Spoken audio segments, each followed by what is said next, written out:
혹시 신앙생활 하시면서 이런 생각 해보신 적 없으세요? 왜 하나님은 때로 아무 말씀도 안 하시는 걸까? 이 하나님의 침묵이라는 주제는 정말 많은 분들이 궁금해하시는 부분인데요. 오늘 이 깊은 질문에 대해서 우리 함께 새로운 관점으로 한번 파고들어 보려고 합니다. 맞아요. 바로 이 질문이죠. 정말 간절하게 기도하고 답을 구하는데 왜 하나님은 바로 응답하지 않으실까? 이 기다림의 시간이 길어질수록 막 답답하고 어쩔 땐 의심이 들기도 하잖아요. 저도 정말 그랬던 적이 많거든요. 그런데 혹시 관점을 이렇게 한번 바꿔보면 어떨까요?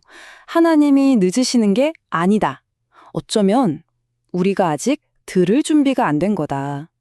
와, 이거 정말 중요한 포인트거든요. 그러니까 문제의 초점을 하나님이 아니라 우리 자신에게로 돌려보는 거죠. 이게 대체 무슨 뜻인지 지금부터 4가지 이유를 통해서 자세히 한번 살펴보겠습니다. 자, 그 첫 번째 이유는요. 하나님께서 단순히 답을 주시는 것보다 우리라는 사람 자체를 먼저 빚어가시는데 더 큰 뜻을 두고 계시기 때문일 수 있다는 겁니다. 자, 이 표를 보시면 그 의미가 확 와닿으실 거예요. 우리는 당장 하나님, 어느 길로 가야 돼요? 하고 방향을 묻잖아요. 근데 하나님은 그 길을 걸어갈 사람, 바로 우리 자신에게 더 집중하신다는 거예요. 우리는 문제의 빠른 해결책을 원하지만 하나님은 그 어려운 과정을 통해서 단단해질 우리의 인격에 더 관심이 있으시다는 거죠. 그러니까 핵심은 바로 이거예요. 만약에 지금 당장 문제가 해결된다고 해도 우리 자신이 변하지 않으면요.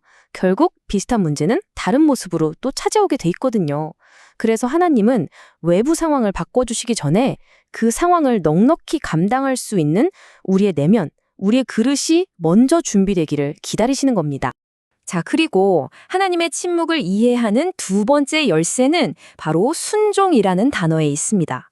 하나님의 말씀은 우리가 그 말씀에 순종할 수 있는 바로 그 순간을 위해서 준비된다는 거죠. 한번 생각해 보세요. 하나님의 말씀이라는 게 우리를 막 혼란스럽게 하려고 주시는 퀴즈 같은 게 아니잖아요. 언제나 우리를 가장 좋은 길로 이끌기 위한 거란 말이죠. 그렇기 때문에 만약 우리가 아직 뭔가를 내려놓지 못했거나 말씀을 들어도 따르지 않을 것 같은 상태일 때는 오히려 침묵으로 기다려주시는 거예요. 그게 어쩌면 우리를 위한 더 큰 배려일 수 있는 거죠. 이 성경 구절이 진짜 이 부분을 딱 짚어주는 것 같아요. 우리에게 물리적인 귀가 있다고 해서 다 들을 수 있는 게 아니라는 거죠. 말씀을 받아들이고 네, 따르겠습니다 하고 순종할 준비가 된 마음의 귀가 열렸을 때 비로소 하나님의 음성이 선명하게 들리기 시작하는 겁니다. 자, 세 번째 이유로 넘어가 볼게요. 때로는요, 하나님의 음성이 안 들리는 이유가 사실은 우리 자신한테 있을 수도 있어요. 무슨 말이냐면, 우리 내면이 너무 시끄러워서 그분의 목소리를 그냥 놓치고 있는 거죠. 하나님의 침묵 속에서 사실 우리는 가만히 있지 못해요. 왜 이렇게 늦어지는 거야 하는 조급함. 이렇게 하면 손해보는 거 아닐까 하는 계산. 만약에 이거 잘못되면 어떡하지 하는 두려움. 심지어 하나님 이것만 해결해 주시면 제가 믿을게요 같은 조건부 믿음까지. 이런 내면의 소음들이 하나님의 그 세미한 음성을 완전히 덮어버리는 거예요. 바로 이럴 때 우리에게 필요한 게 뭘까요? 시편에 정말 유명한 말씀이 있죠. 너희는 가만히 있어 내가 하나님 됨을 알지어다. 맞습니다. 가만히 있는 것. 내 안에 이 복잡한 소음들을 좀 멈추고 잠잠히 그분을 바라보는 것. 이게 바로 그분의 음성을 들을 수 있는 가장 중요한 전제 조건이라는 겁니다. 그러니까 하나님의 침묵을 이제 너랑 말 안 해. 이런 거절의 신호로 오해하면 안 돼요. 오히려 그건 얘야 잠시 멈춰서 네 복잡한 생각과 감정을 좀 정리하렴 하고 우리 마음을 정돈할 시간을 주시는 따뜻한 초대인 셈이죠. 자, 그리고 마지막 4번째 이유입니다.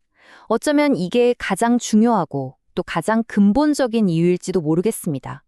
하나님은 우리에게 정답을 알려주는 것보다 우리와의 관계, 그 자체를 훨씬 더 원하신다는 사실이에요. 우리는 자꾸 기도 응답이라는 결과에 집중하잖아요.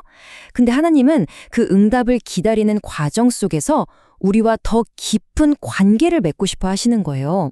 우리는 내비게이션처럼 딱딱 길을 알려주는 지시를 원하지만 하나님은 그 길을 우리와 손잡고 함께 동행하기를 더 바라시는 거죠.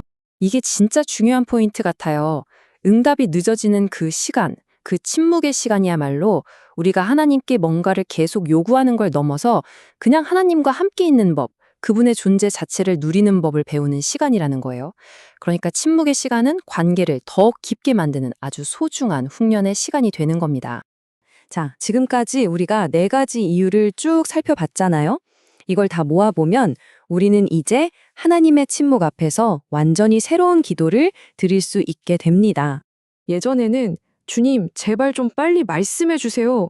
이렇게 어떻게 보면 좀 다그치듯이 기도했다면요. 이제는 기도의 방향이 완전히 바뀌는 거예요. 주님, 제가 주님의 말씀을 잘 들을 수 있도록 저를 먼저 준비시켜 주세요. 이렇게요.